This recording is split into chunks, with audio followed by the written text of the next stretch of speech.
दूसरी तरफ बहुत सुंदर फिल्मी सॉन्ग चले होते हैं, तो क्या वाइब्रेशन बन रहा है आपके घर का। पहले के जमाने में माताएं बहनें उठती थी, पहले स्नान करती थी, सूर्य उदय होने से पहले फिर किचन में प्रवेश होता था। आज की दुनिया में वैसा नहीं है। पहले बोलते हैं, कई बार हमें भी बोलते हैं, दीदी पहले हम ना पूरा घर का काम कर लेते हैं, फिर उसके बाद स्नान होता है। क्या सही है? जिनके लिए लगता है कि सही है पहले पूरे घर का काम करो फिर लास्ट में स्नान करो, जरा हाथ उठाएं। अच्छा मानते हैं इस बात को भी।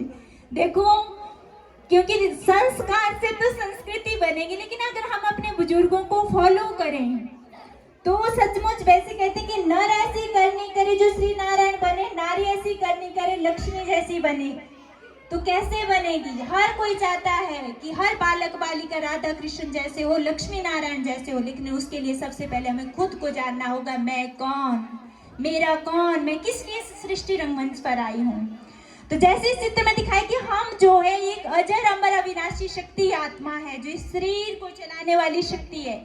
इतना बड़ा विशालकाय शरीर हमारा, एक सूक्ष्म एनर्जी हमारे शरीर को चलाने वाली, अगर उसका हमें शाश्वत ज्ञान हो जाता है, समझ आ जाती है, तो हमें कभी मरने से खौफ नहीं होगा।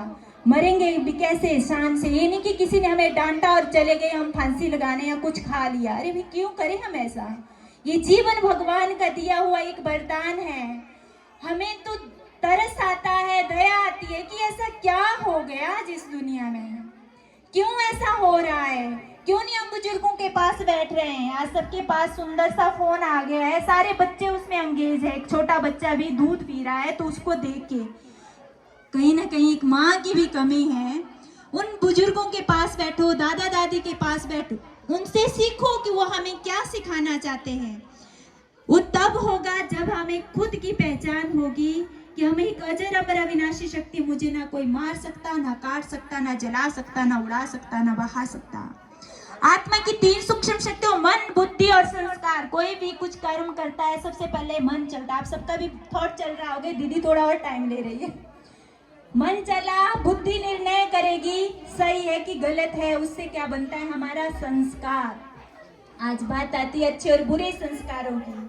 कहीं ना कहीं हमारे संस्कार नेगेटिव होते जा रहे हैं। जो नेगेटिव होता है उसको सब प्रोत्साहित कर देते हैं, और जो पॉजिटिव होता है उसको कहीं ना कहीं कोई ना कोई दबाने की कोशिश करता है। मुझे इस पर एक छोटी सी कहानी याद आती है कि एक बार जो है केंकड़ों की प्रतियोगिता विदेश में थी, जिसमें इंडियन भी अपना जो केंकड़ों का जाल लेके जाता है। तो दिखाते हैं कि जो इंडियन होता है वो अपना जार खुला रखता है केंकड़ों का, जो और विदेशी होते हैं वो अपने जार को ढक के रखते हैं। वो बोलते हैं, अरे भाई क्या करता है, कितना मूर्ख है तू, देख तेरे जार से ये सारे केंकड़े निकल के बाहर चले जाएंगे। वो बोलते हैं, यही तो मजेदार बात है, देखना ये केंकड़े कोई भी नहीं बाहर निकलने वाले, निकलना चाहेंगे निकल के भी बाहर नहीं निकल सकते। कहते ऐसे कैसे होगा? कहते देख लो आपके सामने यही जार।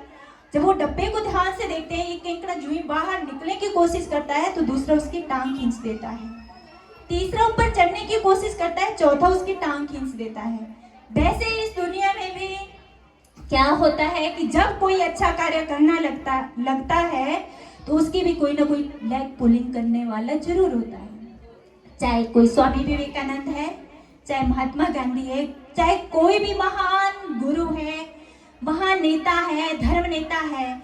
ऐसा नहीं हुआ ऐसे नहीं बन गए कोई महान नेता, क्योंकि कभी ना कभी उनकी भी किसी न किसी ने लेग पुलिंग तो की होगी, लेकिन वो अचल अडोल स्थिर होके आगे बढ़ते रहे एक सत्य उस परमात्मा के बल से।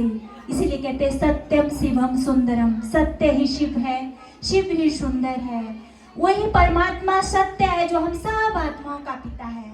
उस परमात्मा की याद से जितना हम अपने आप को स्टेबल कर सकते हैं, भगवान की याद के बगैर, उस परमात्म प्यार के बगैर दुनिया में कोई भी प्यार ऐसा नहीं जो आपको निस्वार्थ प्यार दे सकता है, आपको दुखों से बाहर निकाल सकता है। दुखों से बाहर निकालने वाले की सर्वोच्च शक्ति है। चाहे हमारे घर का कितना बड़ा नेता हो या कोई बड़ा मनुष्य, कुछ भी हो, लेकिन जब हमारे साथ कोई घटना घटती है तो वो फेस सिर्फ मुझे ही करनी होगी। तो तैयारी किसी और को देख के मत करो अपनी, कि ये बदलेंगे तो हम बदलेंगे, नहीं। स्व परिवर्तन से ही विश्व परिवर्तन होगा। और हमारे इस प्रजापिता ब्रह्मा कुमारी का स्लोगन ही है, स्व परिवर्तन से विश्व परिवर्तन। वो तभी होगा जब हम अपने आप को देखेंगे। दूसरों को देखने के आईना नहीं, खुद को देखने का आईना हमेशा तैयार रखो।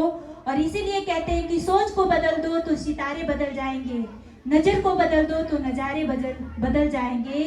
कश्तियां बदलने की जरूरत नहीं, दिशाएं बदल दो, किनारे बदल जाएंगे।